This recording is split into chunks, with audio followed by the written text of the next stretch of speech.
Hi class, I'm doing my review this week on Ivy and Bean. Enjoy! To illustrate contemporary realistic fiction, I have chosen to review Ivy and Bean by Annie Barrows and illustrated by Sophie Blackall. This book is appropriate for 1st through 3rd graders. Ivy and Bean is the story of a friendship between two very different little girls. While their situation is typical of an urban neighborhood, the author avoids stereotypes by giving characters different personalities and family types. Bean is a sassy and active tomboy who is constantly bossed around by her big sister Nancy, and Ivy is an imaginative only child who likes to read big books.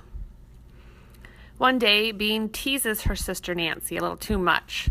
To avoid owning up to her poor behavior, she runs away and seeks refuge at Ivy's house across the street.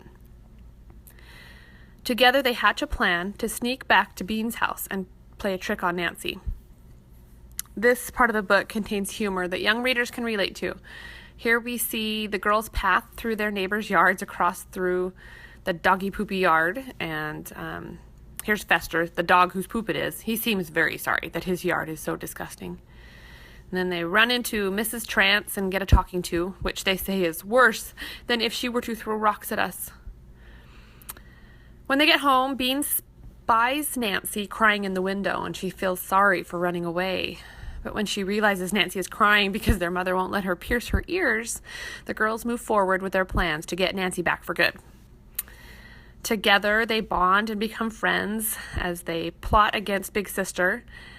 And it's just a really silly, quirky book that my girls have gotten into and just really love the stories of these two girls. Ivy and Bean is an honest representation of urban United States that kids can relate to. The silly antics in this book are entertaining on a child's level and incredibly funny. The text is a larger font with age-appropriate words, and the author uses appropriate language. Like the mom is always saying, be patient, and Bean uses phrases like, you're a big turkey, and booger face, that kids will giggle at and understand. Almost every page includes pencil-drawn illustrations that help the young reader visualize the plot. Although Ivy and Bean are not real, they could be, and their fantastic adventures are sure to get young children reading. There's currently 10 books in the series with additional merchandise like journals and fill-in-the-blank Mad Lib books. And I believe there is another Ivy and Bean book set to be released this year.